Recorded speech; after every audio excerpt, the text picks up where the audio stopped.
সকলোকে ৰঙালী বিহু আৰু অসমীয়া নৱবৰ্ষৰ বঙালী নৱবৰ্ষৰ আন্তৰিক প্ৰীতি শুভেচ্ছা অভিনন্দন। আৰু বিশেষকৈ আজি 17 তাৰিখ উইথড্ৰৰ লাষ্ট ডেট আৰু আমাৰ পাথাৰকান্দি কনষ্টিটুৱেঞ্চিত আজি আমাৰ 2জন জিলা পৰিষদ 4জনৰ মাজত 2জন জিলা পৰিষদ আনকণ্টেষ্টেড নিৰ্বাচিত হৈছে। চানকিৰা জিলা পৰিষদ যিটো টি গাৰ্ডেন বেইজ আৰু আমাৰ লোৱাৰপোৱা জিলা পৰিষদ ইয়াত চানকিৰা জিলা পৰিষদ অনিল কুমাৰ ত্ৰিপাঠী আনকণ্টেষ্ট নিৰ্বাচিত হৈছে। আমাৰ স্বপন দাস লোৱাৰপোৱা জিলা পৰিষদ আনকণ্টেষ্ট নিৰ্বাচিত হৈছে। আৰু খুব আনন্দৰ কথা আমাৰ ইয়াত আপোনালোকে দেখিছে যে 12জন 23জনৰ মাজত 12জন আঞ্চলিক পঞ্চায়ত সদস্য আনকণ্টেষ্ট নিৰ্বাচিত হৈছে। আৰু গ্ৰুপ সদস্য এতিয়ালৈকে আমি হিচাপটো পোৱা নাই। আমি যিটো খবৰ পাইছোঁ বহুতকেইটা জিপিত আনকণ্টেষ্ট গ্ৰুপ সদস্য নিৰ্বাচিত হৈছে।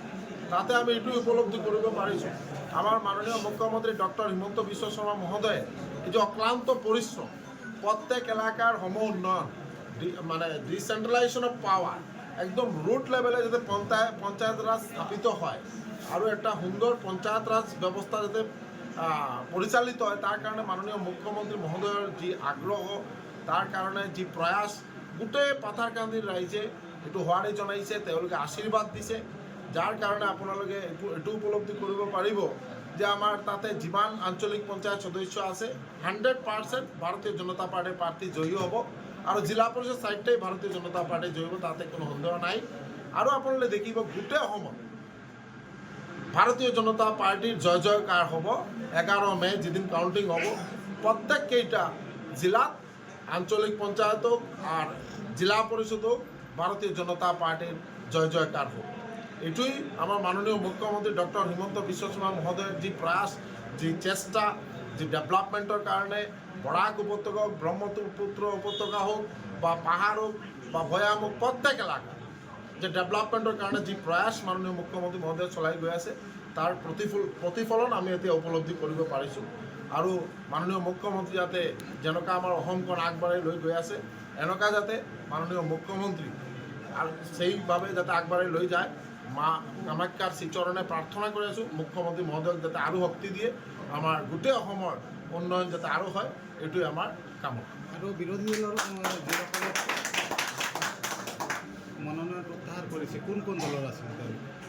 কংগ্ৰেছ, দুটাই কংগ্ৰেছৰ প্ৰাৰ্থী আছিলে আৰু এতিয়া কংগ্ৰেছ কৰাৰ মানুহৰ ইচ্ছা নাই। জবৰদস্তি ধৰি আনি নমিনেশ্যন দিছে। একজন ৰিটায়াৰ্ড টিচাৰ, সকলোৱে সন্মান কৰে।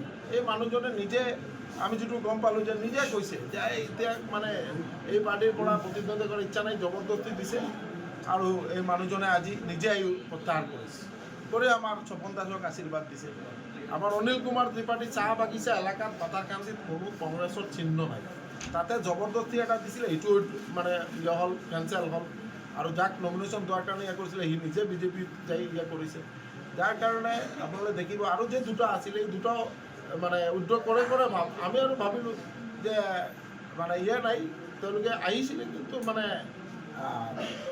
আমৰা ইমান কৰা নাই। আমি ভাবিছোঁ যে নিৰ্বাচন হ'ব দিয়ক, তেওঁলোকেও গম পাব লাগে যে কংগ্ৰেছৰ অৱস্থা কি আছে, কি অৱস্থান আছে।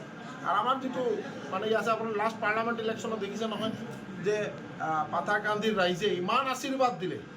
আমাৰ মাননীয় মুখ্যমন্ত্ৰী মহোদয়ে আগ্ৰহ কৰিছিলে যে ইয়াৰ পৰা MP যাতে জয়ী হয় তাৰ কাৰণে পাথাৰকান্দিৰ ৰাইজে যাতে সহযোগ কৰে।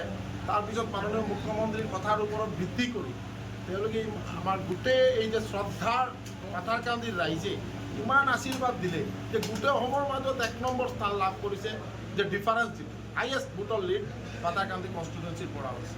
আৰু আমি ভাবোঁ যে আগন্তুক নিৰ্বাচন যিটোই নিৰ্বাচন হ'ব পাথাৰকান্দি এটা ভাল ব্যৱস্থাত ভাৰতীয় জনতা পাৰ্টিৰ ওপৰত যি আস্থা আছে, যি বিশ্বাস আছে, এই বিশ্বাসটো ৰাখিব। আৰু এইকাৰণে আমাৰ প্ৰত্যেককেইজন আনকণ্টেষ্ট যিমান আমাৰ প্ৰাৰ্থী জয়ী হৈছে তেওঁলোকক কৈছোঁ যাতে সদায় ৰাইজৰ শ্ৰীচৰণৰ আশীৰ্বাদ লৈ থাকে যাতে, আৰু ৰাইজৰ সহায় কৰাৰ কাৰণে সদায় যাতে সচেষ্ট থাকে। ৰাইজে যিটো বিচাৰে যে শান্তি সম্প্ৰীতি আৰু ডেভেলপমেণ্ট, এই মানে ডেভেলপমেণ্টৰ কাৰণে আমাৰ মানে পঞ্চায়ত প্ৰতিনিধিবোৰ যাতে সদায় সচেষ্ট থাকে, ভালকৈ যাতে কাম চলে।